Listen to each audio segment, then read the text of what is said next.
Hey, what's going on folks? My name's Gray, this is Video Holocaust, YouTube's #1 source for anime, Asian action movies and worldwide cult cinema. And today I'm going to be taking a close look at a Japanese produced movie featuring a mostly Chinese cast and shot completely in English. It is the Bloodsport ripoff featuring one of the best things in Bloodsport, Bolo Yeung, in 1989's Bloodfight. Now, I mentioned Bolo Yeung's name in the opening segment, but this film, despite being a low-budget movie shot for the lucrative foreign market, actually has quite the impressive cast. Among them, a young Simon Yam, who has over the years become an in-demand character actor in Hong Kong. Yasuaki Kurata may not be a name that rolls off the tongue, but is a veteran of Chinese action cinema since at least the early 1970s, even getting to know Bruce Lee in his younger days. Perhaps best remembered now for roles in Legend of a Fighter and squaring up to Jet Li in Fist of Legend. But for me, the star of the show is without doubt Bolo, built like a brick shithouse Yeung.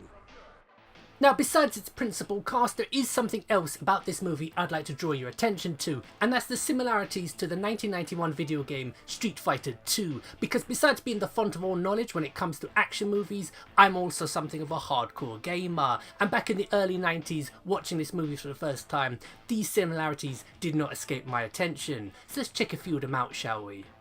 First, there's the spunky Chinese girl who's a pair of spiked bracelets away from being Chun-Li. Speaking of Chunners, Chun-Li is actually the name of Bolo's character.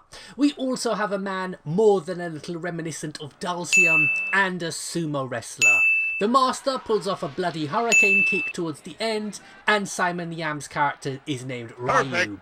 There we have it, it's confirmed. The boys over at Capcom were indeed fans of this movie.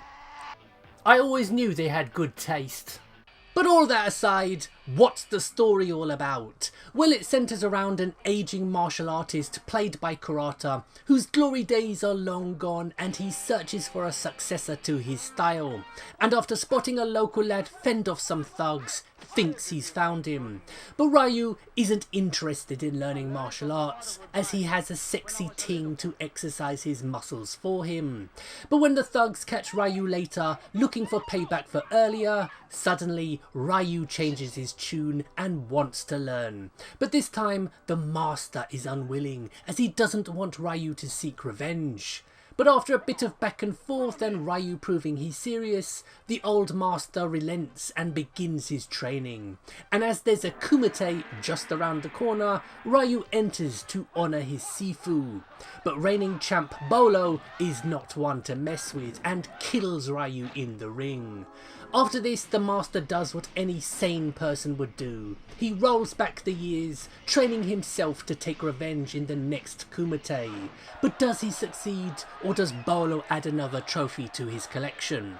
Well, you're just going to have to watch it yourself and find out, and I strongly suggest you do. This is one of those cheesy, late 1980s, training montage-filled, action-packed movies that, despite being a by-the-numbers B-movie, is lifted out of the pack of Bloodsport clowns by its terrific A-list cast. I love it. So there we have it, folks. This has been my review of Bloodfight, a movie you should have no difficulty in tracking down, whether on DVD, VHS or Laserdisc. Pick your poison. So my name is Gray, this has been Video Holocaust. More videos up soon, so thank you for watching, and goodbye.